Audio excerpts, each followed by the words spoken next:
Bonsoir à tous et merci de nous rejoindre dans l'info continue ce lundi 6 octobre 2025.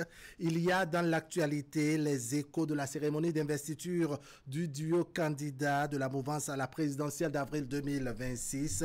Romuald Wadani et Mariam Chabi Talata ont officiellement été investis comme les porte-flambeaux des partis de la majorité présidentielle. C'était ce samedi à Parakou dans une ambiance teinté de solennité avec des discours forts et riches en contenu. On a pu entendre les présidents des 4 formations politiques de la mouvance dans un narratif que nos débatteurs se proposent de commenter avec nous, sans oublier les grandes lignes du discours de Romuald Wadani que les soutiens disent avoir pris la mesure de la tâche qui l'attend. Pour cet exercice de décryptage, nous sommes ce soir entre confrères. Armand Videgla, bonsoir. Bonsoir, bonsoir à tous. Bienvenue sur le plateau de l'info continue. Vous êtes en face de Prudent Nassérou. Prudent Nassérou, bonsoir. Bonsoir Arad, bonsoir aux téléspectateurs, bonsoir Videgla. Alors, bonsoir. Prudent Nassérou, où et comment avez-vous vécu, dois-je dire, les grands moments de cette cérémonie d'investiture qui a eu lieu samedi dernier à Parakou? J'ai choisi d'être un observateur joyeux, donc j'ai suivi de loin, je n'étais pas à Parakou. Et je puis dire que cette investiture consacre un nouveau cycle dans le positionnement des partis politiques et surtout des duos de candidatures dans un contexte de réforme du système partisan marqué par le renouvellement d'un cycle. Parce que ça va être la première fois que nous organisons les élections générales. Et justement, les habitudes sont en train d'être changées. Parce qu'avant, les gens pouvaient annoncer leur candidature sur la base de leur choix. Mais aujourd'hui, au niveau de la famille présidentielle, de la mouvance ou de la majorité sortante, si on peut dire, il y a que les partis se regroupent autour de ce duo qu'ils ont voulu couronner à travers cette cérémonie d'investiture qui se tient dans le nord du pays et où on a pu analyser, écouter des discours sur lesquels certainement nous allons approfondir. Oui, nous allons revenir vraiment sur ces discours que nous avons entendus, n'est-ce pas, à Parakou. Alors, vous, Armand Videgla, quels sont les temps forts qui ont attiré votre attention au cours de cette cérémonie? Non, tous les temps ont été forts. Hein? Ah bon? Peut-être les uns plus forts que les autres. Que les autres. Non. Vous savez, nous sommes à la fin, je dirais à la fin de 2 transitions. Marquées par le passage du président de la République. Nous sommes en train de marquer une fin de transition politique avec une petite recomposition de la classe politique. Et nous marquons aussi une fin de transition générationnelle. Oui. Avec une nouvelle génération qui pratiquement serait en train de se préparer ou est déjà prêt, parce que c'est cette nouvelle génération-là qui a dit oui, qu'elle est prête à Parakou le samedi dernier. D'accord. Et donc, il va falloir voir ce que représente exactement une cérémonie d'investiture pour les partis politiques. Ici, par ricochet, pour les 4 partis politiques qui ont désigné ce candidat. D'accord. Je crois qu'il faut déjà voir quoi? Une question d'unité, parce que ce n'est pas dans le nombre que ça se fait. Mais tout ensemble, il y a eu quand même une organisation qui montre l'unité. D'accord. La deuxième chose, il y a cette organisation qui montre en réalité qu'il y a aussi une fédération des forces. Et donc, ce candidat a permis aussi de fédérer les forces. Et puis, la troisième chose, c'est nous avons vu que tout le monde est prêt. D'accord. On va décortiquer tous ces aspects que vous venez d'énumérer. Avez-vous senti, comme Armand Videgla, une forme de fédération des forces à Parakou, ne serait-ce que les 4 formations politiques qui soutiennent la mouvance présidentielle?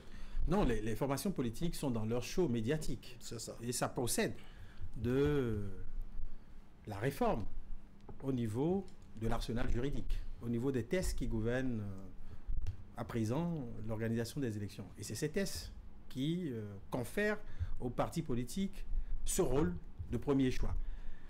Mais il ne faut pas confondre les sympathisants militants et le peuple. D'accord. C'est justement le peuple qui détient la souveraineté. Et ici, on a vu une partie du peuple qui provient des formations, puisque vous n'êtes pas sans savoir que ces participants à cette cérémonie d'investiture sont cotés et choisis, triés sur le tri. Certains, m'a-t-on dit, déplacés aux frais certainement de l'organisation. Et donc, je distingue ces militants qui présentent et qui festoient autour de leur candidat. Donc la question de l'unité, me semble-t-il, retrouve son fondement là. Mais est-ce que le peuple s'y retrouve? Ça, ce sont des interrogations. Et justement, pour intéresser le peuple, il faut toucher des sujets, des domaines sensibles qui prêtent au questionnement qui sied à cette période cruciale d'une élection. Alors, qu'est-ce qui fait l'illustration de la cohésion dont vous parlez, de l'unité dont vous parlez? Non, en fait, ce que je dis, c'est relativement aux partis politiques. C'est ça. C'est pas relativement aux militants, aux sympathisants, au peuple ou quoi. C'est relativement aux partis politiques. D'accord. Pour les partis politiques, une cérémonie d'investiture signifie quelque chose. Sinon, on n'aura pas de cérémonie d'investiture. Et donc, si nous avons une cérémonie d'investiture, la première chose, on monte parce que généralement, il y a assez de tractations, il y a assez de problèmes à gérer pour désigner un candidat. Pour ce que nous avons vu et depuis 2001, on a vu venir un certain nombre de choses.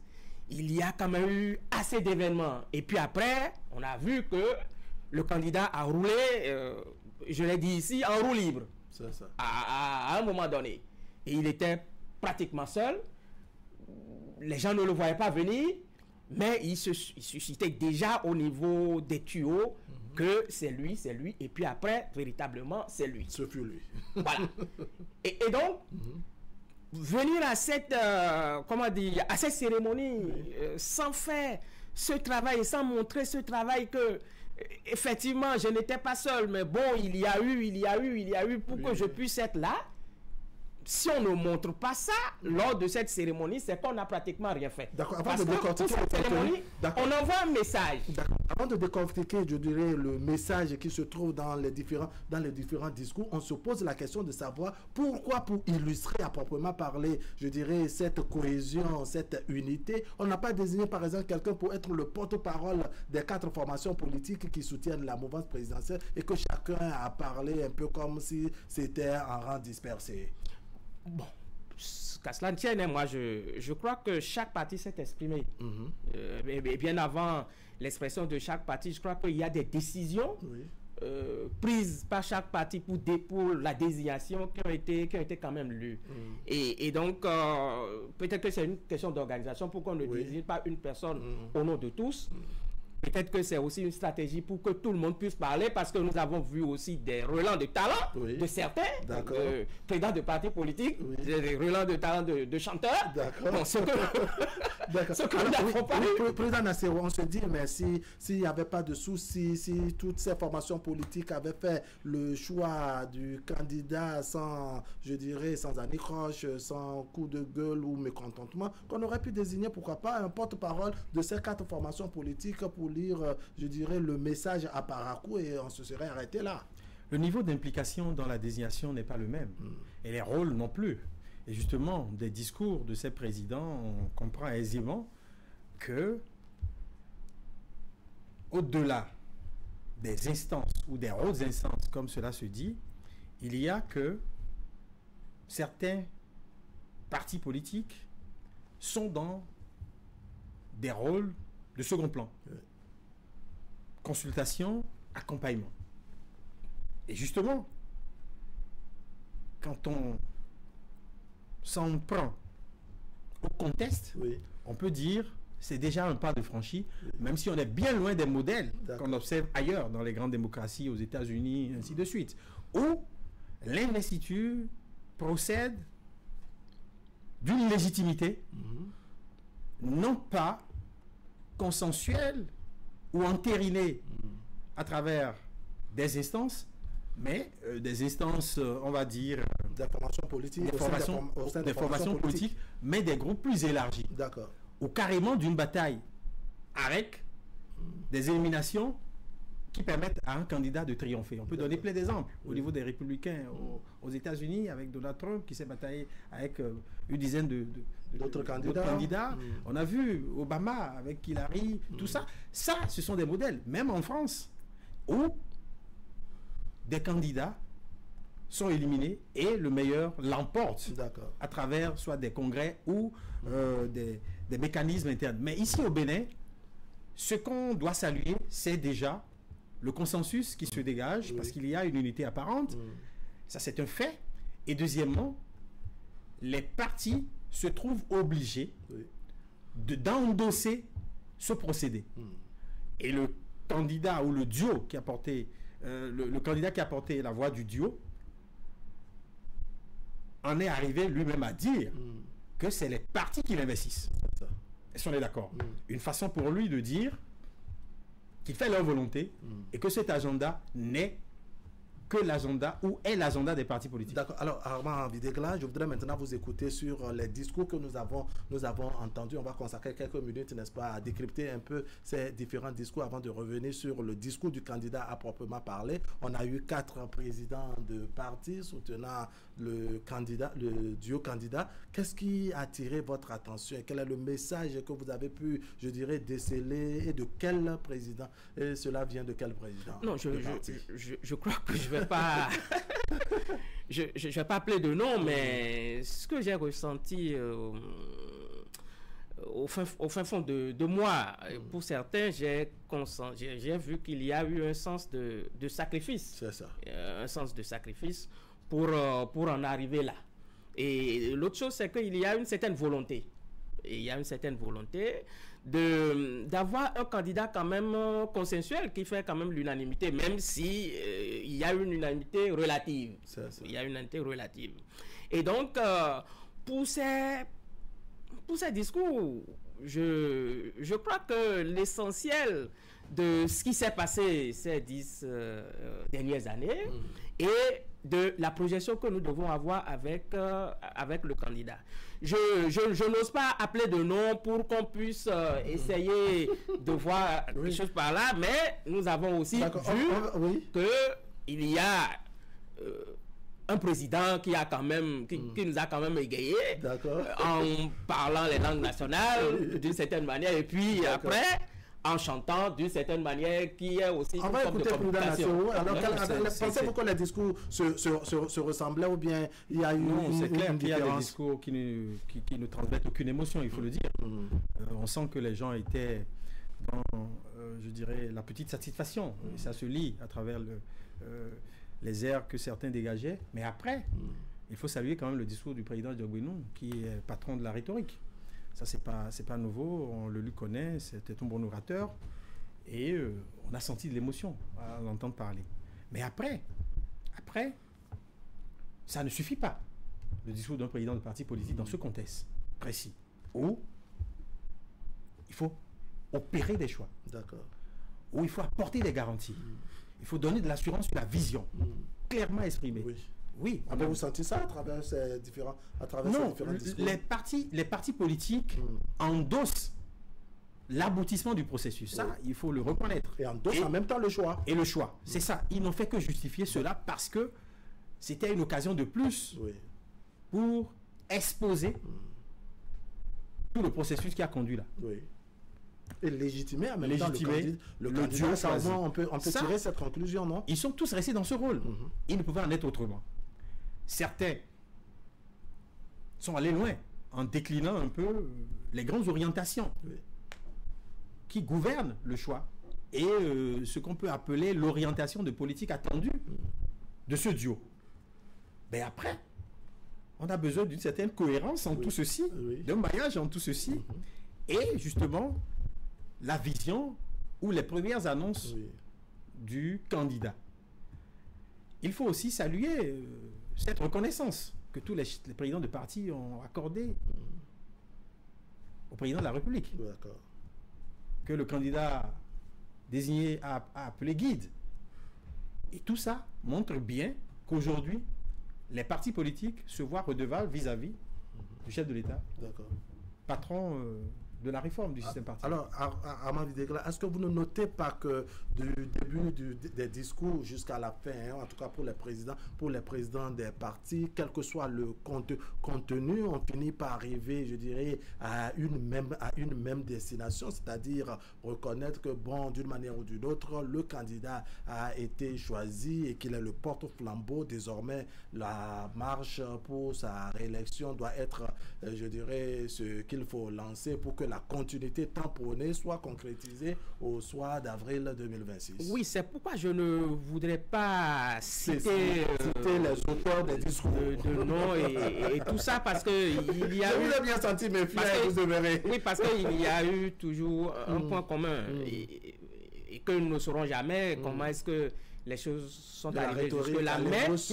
Mais il y a quand même, pour nous, effectivement, un sens de sacrifice pour en aboutir là. Oui. Et est-ce que, en réalité, qui on leur demandait il y a quelques mois ou il y a quelques années, qui sera le candidat, est-ce qu'ils peuvent véritablement... Est-ce qu'ils pouvaient donner la réponse avec tant de satisfaction qu'on en a lu à Parakou? Voilà. Et puis en plus, le processus qui a abouti là, un peu dans le secret, mais bon, il y a quand même cette cohésion et on n'a pas eu ce qu'on peut appeler une crise d'autorité ou une crise de parti, où il y a que un débordement de mauvaise humeur à un moment. Où il y a que des gens disent oui c'est ceci et puis d'autres disent non ce n'est pas ça. Il n'y a pas aussi une certaine contestation. Et donc si il y a quelles que soient les émotions, les ambitions et autres, on est parvenu à harmoniser les choses. Affecter quand même tout ce qu'il y a comme est-ce qu'il y en a eu même. Est-ce qu'il y en a eu. Et donc on ne peut pas spécifier. Il y a un contexte qu'il faut prendre en compte. Lequel? Il y a un contexte qu'il faut prendre en compte. C'est qu'on a travaillé à étouffer toutes les volontés ou les velléités de candidature au sein de la mouvance présidentielle en fixant un agenda. Et ça, c'est le président de la République qui l'a clairement dit. Et donc, à partir de ce moment, et vous auriez remarqué que les 6 mois avant annoncés ne sont pas arrivés avant qu'on ne désigne le candidat. De quel temps les gens ont disposé pour exprimer leur volonté? À part les plus courageux ou ceux qui se sont, je dirais, montrés dans la posture de la fonction présidentielle, combien de volonté présidentielle a-t-on noté dans les ambitions dans la mouvance présidentielle? Bon, et comment on fait qui a tort dans cette affaire? D'accord. Demandons. On se dit que bon, le jour des élections pour 2026, c'est connu. Et quand on est militant au sein d'une formation politique et qu'on a les ambitions, on doit travailler en conséquence. Moi, je refuse d'être le porte-parole de nos hommes politiques. Et qui ne veulent pas...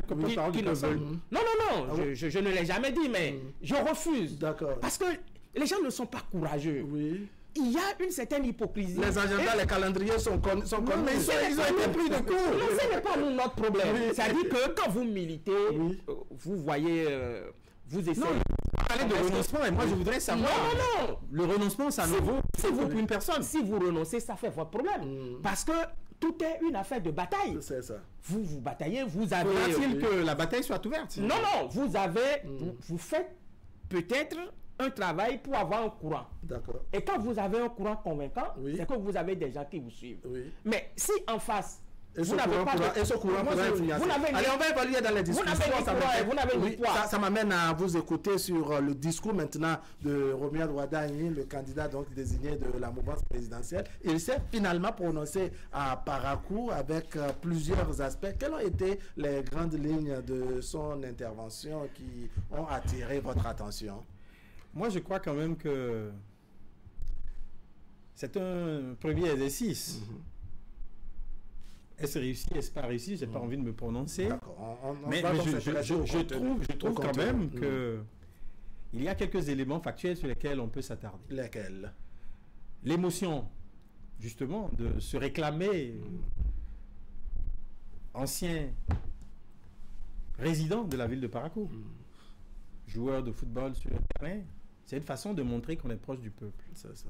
Et là, on est dans un discours politique, dans un élan de séduction. C'est bien, ça a tout son sens. Surtout que c'est Parakou qui accueillait.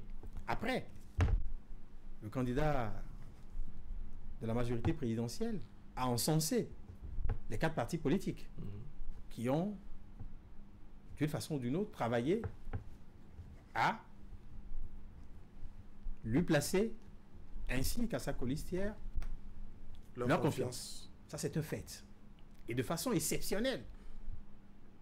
Il a adressé des mots de reconnaissance élogieux, je ne veux pas dire flatteur, à l'endroit du président Diogbenou.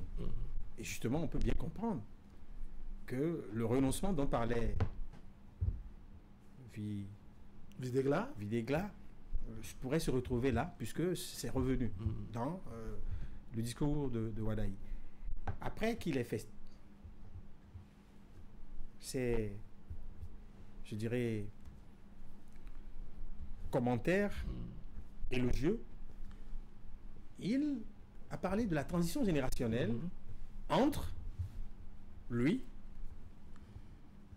et sa colistière. D'accord. Ce qui repositionne la jeunesse et les aînés. Il a présenté comme une professeure émérite, tout ça, c'est bien. En même temps, la voix des femmes. D'accord. Il a parlé un peu de ses convictions en ce qui concerne l'unité nationale, en ce qui concerne le diagnostic de notre gouvernance aujourd'hui qu'il semble faire. Après, je l'ai vu évoquer cette question qui lui est chère, la question de la jeunesse. D'accord. On va revenir sur la question de la jeunesse, le temps que j'écoute Armand Videgla. Qu'est-ce qui vous a marqué? On va décortiquer spécifiquement la question de la jeunesse qui a été, je dirais, un temps fort également de ce discours de Romia Wadaï. Oui, la première chose, c'est il dit que c'est pas bon, je vais paraphraser comme ça, pas maintenant de faire sortir c'est-à-dire qu'il ne va pas noyer le projet de société dans le discours d'investiture, qu'il y a un temps pour ça. D'accord. Ça veut dire que il y a un chronogramme qui est dégagé. Il était dans un discours d'investiture, peut-être un discours programme. Voilà, il a dit qu'on n'est pas à l'heure du discours programme. Voilà, parce que il aura le temps pour ça. Voilà, il aura le temps pour ça. Et donc, il y a quand même un certain chronogramme. Ce qui est déjà bien, donc ça veut dire que ce qu'on a entendu à Parakou venant de lui, ce n'est pas encore le projet de société. Non, en tout cas, on va le dissocier. on va le dissocier quand même au porteur. Voilà, au temps opportun. L'autre chose, c'est que il dit que le chemin est déjà tout tracé. Je reviens pour dire que c'est un homme politique maintenant. On est en face d'un homme politique. Oui. Et tous les discours, à partir de l'instant, tous ces discours sont des discours politiques, suffisamment orientés. Oui. Il dit le chemin est bien tracé. Est déjà bien tracé. Oui. Et donc, il va falloir faire un travail pour que on puisse améliorer ce qui est fait et dont on n'a pas satisfaction et que, chemin faisant, on puisse encore apporter de nouvelles choses. C'est ça. Cela veut dire quoi? Nous avons notre fameux agenda 2060 et lui-même sait très bien que son projet de société doit s'arrimer obligatoirement à ce canevas déjà tracé. Donc ça veut dire que effectivement nous avons le canevas qui est effectivement bien tracé. D'accord. Sans ajouter que il est au gouvernement il y a 9 ans et donc il en sait suffisamment beaucoup. D'accord. Et voilà. Et donc l'autre chose, c'est qu'il dit je veux être le candidat de tous les Béninois. Ça sous-entend quoi selon vous? Ah oui, le candidat de tous les Béninois. Nous sommes en train de dire qu'il y a des transitions. J'ai dit qu'il y a des transitions. Oui.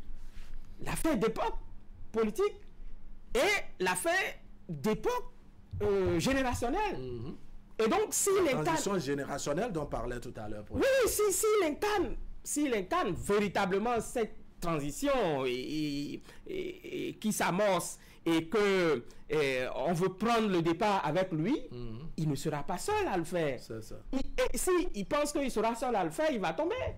Non, c'est-à-dire que c'est avec tous les Béninois qu'à partir de maintenant, jusqu'à la fin du processus, et le jour où... C'est avec tous les Béninois qu'il faut s'embarquer. C'est avec tous les Béninois. Oui. C'est avec tous les Béninois. Il n'y a pas de Béninois de ceci ou Béninois de cela. C'est-à-dire que c'est tous les fils et filles du Bénin. Oui. C'est avec tous ces fils-là qu'il doit travailler. D'accord. Nous le disons de façon théorique. Oui. Et normalement, sur le plan pratique, il a les moyens. Oui. Et il a aussi les canaux pour le faire. D'accord. Et donc, s'il dit qu'il veut être le président, le candidat de tous les Béninois, c'est ce que vous comprenez par là. Et sinon, c'est ce qu'il faut comprendre par là. En tout cas, c'est ce que je comprends. Alors, ce message dont vous parlez tout à l'heure, le message adressé à la jeunesse, on interprète ça comment, selon vous? C'est une action de séduction. C'est une action de séduction. Et justement... Mais au-delà de la séduction, il y a de la sincérité, non? Ce qu'on a décrit, des capacités, les talents, le potentiel de la jeunesse. La jeunesse en attend plus. Moi, je suis dans le bas peuple. J'échange. Hier soir, j'étais dans un coin où j'ai vu des dames insoupçonnées aborder le sujet.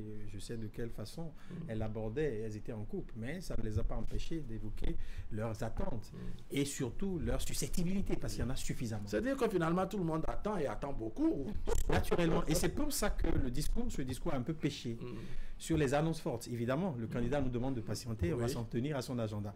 Mais toutefois, sur la question de la jeunesse, il a évoqué des chiffres, de représentativité. Mais quelles sont les préoccupations de ces jeunes aujourd'hui? Moi, je crois qu'ils doivent pouvoir travailler là-dessus. Les écoles, les universités, oui, c'est les lieux où les jeunes se retrouvent. L'innovation, on en a parlé, mais de façon concrète, à quoi ça va retourner? Il a pris un engagement de servir. Mais qui? Ça aussi, c'est un point d'ombre. Est-ce qu'on décide? Puisque j'ai senti que... je parlais de cette rhétorique dans les discours. Tout en réclamant le rôle pionnier des partis politiques, certains chefs de parti, notamment le président Diogouinou, a renvoyé le pouvoir au peuple. Et justement, au-delà des partis politiques, c'est le peuple qui détient la souveraineté et le pouvoir. Et il revient à ce peuple de le conférer à quelqu'un. Et ce quelqu'un, au-delà, je dirais, du choix des partis politiques, doit être dans les aspirations profondes de ce peuple. Et doit avoir certaines qualités naturelles, je dirais même surnaturelles. Évidemment, il y a un exercice, un apprentissage qui se fera, puisque étant ministre d'État chargé de l'économie et des finances, Kounia Wadaï était tenu par une certaine discrétion. Lui-même l'a reconnu dans des cercles très restreints. Il s'apprête à rentrer il dit avoir changé dans l'action que ce qu'il faisait déjà. Il reconnaît qu'il avait du mal à être accessible et que depuis qu'il a été désigné, qu'il a changé et que son téléphone est ouvert, qu'il échange avec tout le monde, qu'il reçoit tout le monde. Et donc, il est devenu une autre personne. Et justement, on espère que dans cette refondation, il saura être vraiment proche du peuple. Et surtout de cette jeunesse qu'il a encensée, à qui de nombreuses promesses ont été faites. D'accord. À la jeunesse, Robien Wadaï s'est adressé. Vous retenez quoi? Oui, c'est aussi qu'il dit qu'il va révéler les potentialités de ces jeunes et qu'il va les transformer en force. Je crois que c'est un discours qui n'est quand même pas mal. Cela veut dire véritablement ça que une reconnaissance du potentiel dont dispose la jeunesse béninoise. Oui, vous savez, nous l'avons dit sur ce plateau au moment où le président de la République a rencontré les jeunes. On l'a dit que normalement ce rendez-vous devait être un rendez-vous pas ponctuel, mais quand même ça devait être un rendez-vous assez périodique. Et pour entendre effectivement la voix et pour faire chose là. Il a les statistiques, il a dit que nous sommes un peuple jeune. Effectivement, nous sommes un peuple assez jeune. Et que révèle cette jeunesse? Que révèle cette jeunesse? Laisser cette jeunesse sur le carreau. Laisser cette jeunesse sur le carreau poserait véritablement de problèmes. Et c'est même une bombe à retardement. C'est une bombe à retardement parce qu'à un niveau donné,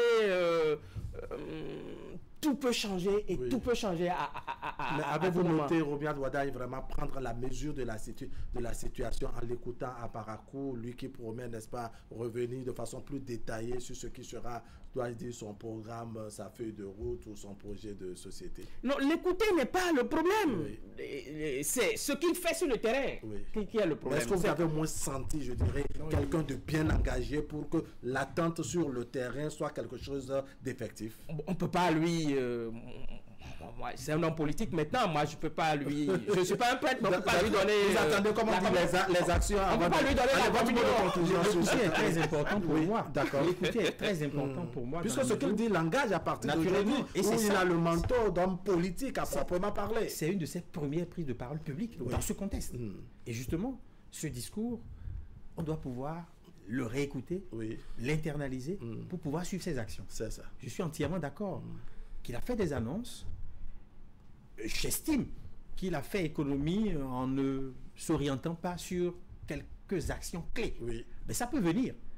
Mais sur la rhétorique, j'espère qu'il sera rapidement couché pour être dans l'étoffe. Comme on dit, chemin faisant, on verra ce que les choses vont donner. Prudent Nasserou, merci beaucoup à Mabi Degla. Merci également. Merci à toute l'équipe qui m'accompagne, Augustin Bidécon et Francis Koko au niveau de la réalisation. La même équipe va conduire l'émission Canal Sport tout à l'heure. Ce serait à 21h00. Ne manquez donc pas le rendez-vous. Vous avez la rediffusion de ce numéro de l'info continue tout à l'heure à 23h et demain autour de 10h30. Allez, portez-vous bien.